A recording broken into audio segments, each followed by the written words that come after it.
그렇지만 우리 주님은 다 만나십니다. 여인도 만나셨고 제자들도 만나셨고 대제사장들과 서기관들도 만나셨고 가룟 유다 베드로도 다 만났습니다.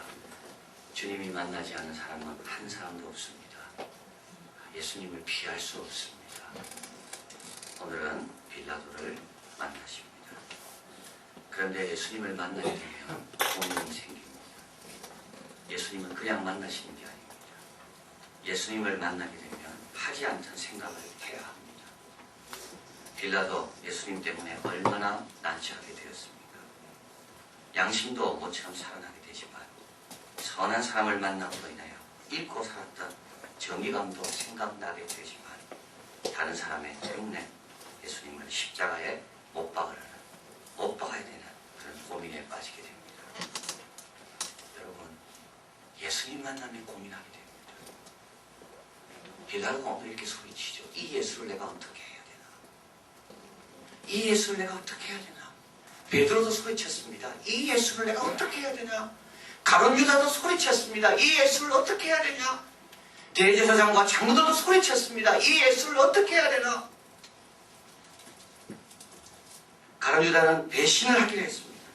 베드로는 부인하기로 했습니다. 대제사장과 장로들은 자기를 간섭하는 예수님을 죽이기로 했습니다. 이 예수를 어떻게 해야 되나? 우리는 오늘 어떻게 반응합니까? 나에게 찾아와서 나에게 도전하신 이 예수님을 어떻게 합니까? 모른 척 합니까? 부인합니까? 배신합니까? 빌라도는 예수님과 관련돼서 그가 최종적인 결정을 내릴 사람입니다. 그가 결정을 내리면 예수님은 풀려나기도 하고 죽기도 합니다. 그는 역사에 있어서 어떻게 보면 그의 인생에 있어서 가장 중요한 결정이 오늘 성금요일날 이 새벽에 하는 결정입니다. 십자가에 달려 돌아가시게 할 것인가? 안 그러면 창수형을 목을 잘라 죽일 것인가? 왜 유대인들이 예수님을 십자가를 통해서 죽도록 주장했을까요? 그냥 돌에 맞아서 돌을 던져서 유대인들은 죽일 수도 있습니다. 예수님은. 그런데 예수님을 유대인들은 십자가에 달려 돌아가기를 원했습니다. 그 이유는 나무에 달린 자마다 저주받은 자라고 유대인들은 알고 있었기 때문에 예수님이 저주받아 죽어야지 그 제자들과 따르던 모든 무리가 예수님은 저주받은 인생이구나. 순교로 여기지 않게 된다는 겁니다. 근데 그 결정을 누가 할 수 있는가 하면 빌라도가 할 수 있습니다.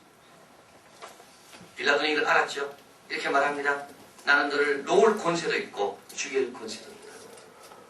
모든 의견이 빌라도에게 집중되고요. 모든 압력이 빌라도에게 다 동원됩니다. 왜냐하면 빌라도가 어떻게 결정하냐에 따라 대제사장들이 그동안 꾸몄던 것이 성공할 수 있느냐 실패할 수 있느냐 그 결정이 나기 때문에 가장 중요한 기회, 가장 마지막으로 찾아온 기회. 근데 빌라도는 이 예수님을 어떻게 할 수 없었어요. 오늘의 내용입니다. 이 예수님을 어떻게 할 수가 없습니다. 양심이 있었습니다. 빌라도. 어떤 양심이 생각났습니다. 3번이나 그의 죄를 찾지 못했다고 요한복음에 의하면 누가복음에 이야기합니다. 근데 양심이 힘이 있냐면 양심이 힘 없습니다. 양심 가지고 주님 못 따라갑니다. 왜냐하면 양심에는 용기와 의지가 함께 가야지만 양심대로 삽니다. 그런데 용기와 의지는 언제 생기는가 하면 포기할 것을 알 때 생깁니다. 왜 우리가 알면서 포기 안 하는가? 양심대로 못 사는가 하면 포기를 못해서 그렇습니다. 마음의 결정을 한다는 말은 뭔가를 포기하기로 결정했다는 말입니다. 그런데 그 포기를 못하니까 양심대로 못 사는 거죠. 양심 안 됩니다. 권세 됩니까? 권세 안 됩니다. 빌라도가 권세가 없어서 예수님을 그들에게 맡겼습니까? 그런데 권세가 왜 안 되는가 하면요. 인간의 권세는 남으로부터 주어졌기 때문에 남을 의식하지 않을 수가 없습니다. 여러분, 우리가 가진 권세를 한번 가만히 보십시오. 내 스스로 가진 권세가 있는가? 남이 인정 안 해주면 내 권세는 아무것도 없습니다. 그래서 우리는 이 권세를 유지하려고 불안해합니다. 남으로부터 권세를 계속 보호받기 위해서 남의 비율을 맞추는 겁니다. 권세 가지고 예수님 못 다릅니다. 지식 안 됩니다. 빌라도 다 알았죠. 그들이 왜 예수님을 자기에게 십자가에 못 박도록 요구하는지 시기로 넘겨준 걸 알았습니다. 예수님의 죄가 없다는 걸 알았습니다. 자기 부인이 사람을 보내서 그 죄 없는 사람에 대해서 상관하지 말라. 다 알았습니다. 안 됩니다. 빌라도에게 지식이라는 것은 성공을 위한 도구일 뿐이었습니다. 자기에게 진리라는 것은 자기 출세에 도움이 되면 진리고 그렇지 않으면 비진리였습니다. 지식이라는 건 얼마든지 아부하고 이용당할 수 있고 도구로 전락할 수 있는 것이 지식입니다. 그 많은 지식을 갖고도 선한 일에 쓰지 않잖아요, 우리가요. 그 많은 정보를 갖고도 남을 해치는데 그 정보를 다 씁니다. 남을 욕하고 남을 비난하고 남을 정죄하는데 그 지식을 우리가 쓰고 있습니다. 빌라도를 이끈 것은 지식이 아닙니다. 출세였습니다. 빌라도를 지금까지 이끌고 온 것은 그의 욕심이었고 출세였습니다. 지식력, 힘이 없습니다. 예수님께 묻죠. 진리가 무엇이냐? 요한복음에 묻습니다. 예수님이 대답하기 전에 돌아서 나갑니다. 진리를 알고 싶지 않습니다. 진리를 알면 불편해집니다. 진리를 알면요, 삶이 복잡해집니다. 우리는 생각합니다. 그가 몰라서, 힘이 없어서, 양심이 없어서 아닙니다. 다 알아도요. 힘이 다 있어도요. 양심 다 있어도요. 예수님은 보통 분이 아니기 때문에 그분을 제대로 처리할 수가 없습니다. 바로 그래서 성금요일이 있는 겁니다. 바로 그래서 오늘이 있습니다. 오늘은 어떤 날입니까? 오늘은 여러분 온갖 더럽고 추악한 것이 예수님께 간다는 겁니다. 가룟 유다의 배신, 베드로의 부인, 제사장들과 장로들의 그 음모, 빌라도의 그 비열함, 이 모든 것이 다 어디로 갔습니까? 예수님께로 갔습니다. 모든 더럽고 추한 것들이 다 하나로 모여서, 모든 추하고 더러운 강들이 다 하나로 모여서 예수님께로 쏟아붓는 날이 바로 오늘입니다. 예수님 혼자 이걸 다 당하십니다. 시기, 음모, 사기.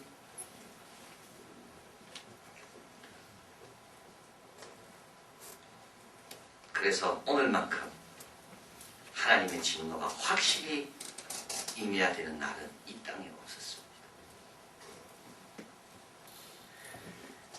그런데 또 오늘은 어떤 날입니까? 이 모든 추악한 것이 다 끝났는데요. 이 심판을 아들만 받는 날이에요. 빌라도가 죽나요? 안 그렇습니다. 베드로가 다칩니까? 안 그렇습니다. 가룟 유다가 어떻게 뭐 큰일 납니까? 그렇지 않습니다. 모든 이들의 죄의 대가를 어린 양 대신 예수님 한 분이 지시는 날이 오늘입니다.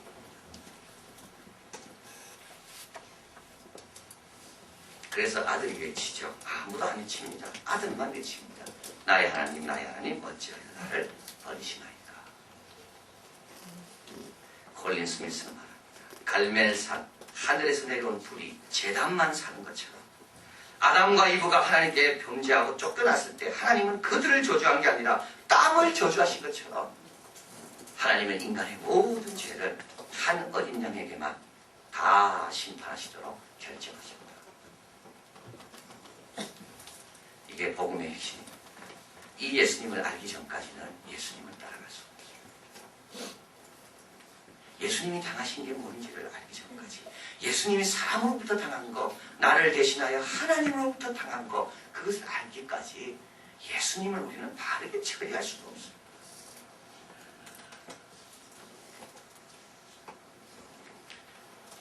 그런데 그 일로 어떻게 됐나요? 그 일로 모든 불의한 자를 대신하여 의인으로서 우리를 위하여 산 증인이 되셨고, 그 일로 인하여 우리는 우리 하나님 앞에 나갈 수 있는 길이 열리게 되었다. 헬리나 오에는 예수나의 복음에서 이렇게 말합니다. 빌라도가 예수를 저주받을 자로 만들려 했지만 그럴 수 없었다. 예수님의 죽음은 사형 선고의 집행이 아니라 온전한 자유의 모체인 진리에 이르는 길이었다. 자, 여러분, 여기에 우리에게 주는 도전이 있어요. 무슨 도전입니까? 모든 사람이 나를 욕하더라고요. 이러면 괜찮습니다. 남 대신 내가 짐을 져야 되십니까? 바나바 같은 그런 죄인은 살려주고 예수님 같은 의인이 십자가를 지게 했는데 우리도 그런 경우 있습니다. 바나바 같은 사람은 살려두고 왜 이 기도 많이 하고 열심히 주님 섬기는 나에게 십자가가 오는가? 여러분 괜찮습니다.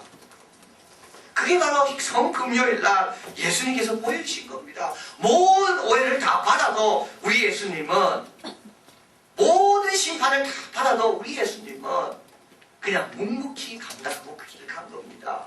왜냐하면 그것으로 끝나는 것이 아니기 때문에 그렇습니다. 내가 오해받는 것으로 끝나지 않습니다. 내가 혼자 십자가 지고 억울한 일을 한다고 끝나지 않습니다. 나로 인하여 하나님께서 그들과 화목하게 하시는 새로운 길이 열리게 된다는 겁니다. 베드로는 이걸 알았습니다. 나중에 알았습니다. 그래서 베드로 전서에 이렇게 쓰고 있습니다. 육신으로는 심판을 받았지만 영으로는 하나님처럼 살게 됩니다.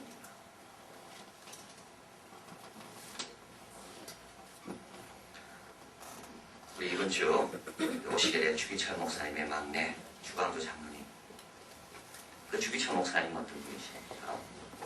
7년에 걸친 고문과 5번의 구속을 통해 돌아가시게 됩니다. 이번 주 우리 그 막내 아들이 오시는데요. 이분이 돌아가신 날이 제가 보니까 4월 21일이더라고요. 참 그 주간에 오시게 됩니다. 그는 춘원 이광수의 도전을 받고 주기철 목사님입니다. 오산학교에 입학하게 됩니다. 경남 인천 사람이지만 열심히 공부합니다. 거기에서 연희전문상과에서 입학을 하게 되고, 그러나 공부하기 전에 심각한 안진이 생겨 고향 웅천으로 다시 내려오게 됩니다. 큰 좌절을 겪죠. 그러나 그는 웅천교회를 열심히 섬기고 야간학교를 만들어 학생들을 가르치며 계몽운동에 앉았었습니다. 그리고 김욱도 목사님의 부흥회 때 은혜를 체험하고 연세대학을 가는 게 아니라 평양신학교를 가서 목회자의 길을 가는 초란교회에 부임하게 되고요. 마사님 문창교에서 목회하다가 평양 산전교회 장로였던 조만식 장로가 이 평양이 한국의 예루살렘인데 이 일제에 견딜 수 있는 그런 목회자가 필요하다. 그래서 주기철 목사님을 평양 산전교회로 모셔갑니다. 자기 제자입니다. 그러나 평양 시절부터 주 목사님은 투옥과 고문의 길을 걷게 되고 결국은 파면 처벌을 받게 됩니다. 그리고 이 산정은교회 7 장로들도 다 정지 처분을 받게 됩니다. 거리로 쫓기게 되고요. 그러나 거리에서 설교하고 사람들이 듣게 됩니다. 결국 마지막 투옥 1944년 4월 20일 날 평양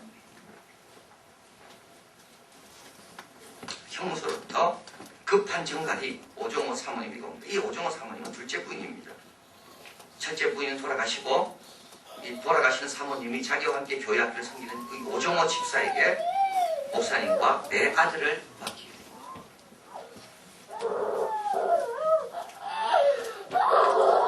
오후 5시 뼈가 낭성하게 남은 너무 초라한 남자가 간수의 등에 엎여서 돌아왔습니다. 5방을 허락받은 상태입니다. 그러나 오종호 사모는 이렇게 말합니다. 당신은 꼭 승리해야 됩니다. 살아서 이 붉은 문을 나올 수 없습니다. 다시 들어가란 말이에요. 주 목사님 전합니다. 그로써 내가 살아서 이 붉은 벽돌을 나갈 것을 기대하지 않겠소. 나를 위해 기도해 주시오. 내 하나님 나라 가서 산정은교회와 조선교회를 기도하겠소.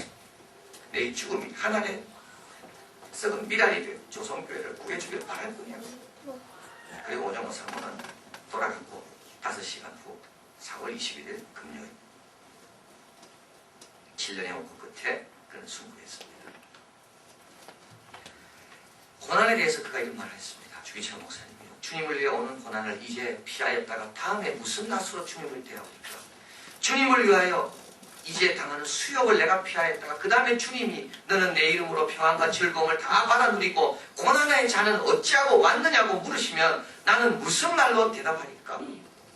주님을 위하여 십자가를 내가 피하였다가 이 다음에 주님이 내가 너에게 준 유일한 유산인 고난의 십자가를 어찌하고 왔느냐고 물으시면 나는 무슨 말로 대답하랴. 주님께서 우리에게 남겨진 유일한 유산은 십자가입니다. 우리는 다른 걸 생각하지만 주님께서 우리에게 유일하게 남겨주고 지라고 하신 것은 십자가밖에 없습니다. 그런데 그 십자가라는 게 뭡니까?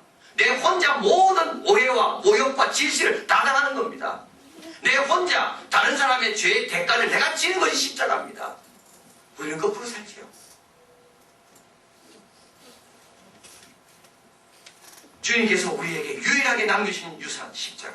바로 그 일 때문에 우리가 구원을 받았고 그 일 때문에 우리는 주님처럼 살 수 있는 생명을 허락받았습니다.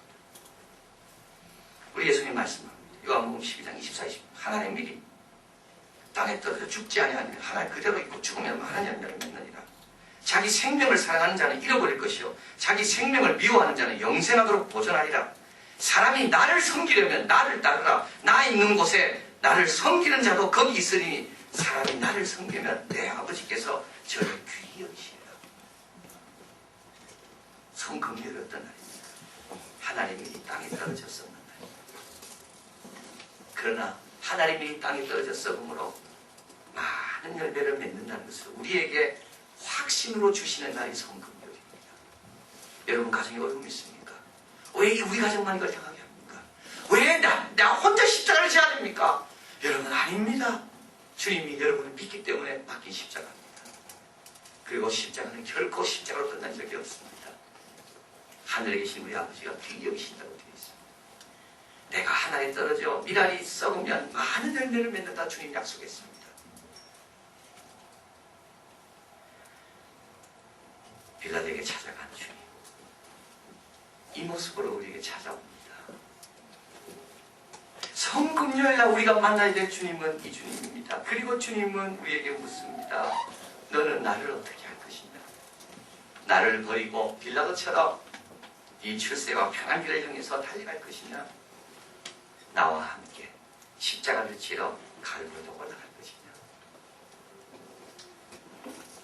주님 빌라도를 만나시듯 우리를 만나십니다. 우리 시간 찬양 같이 하고 같이 기도하도록 하겠습니다.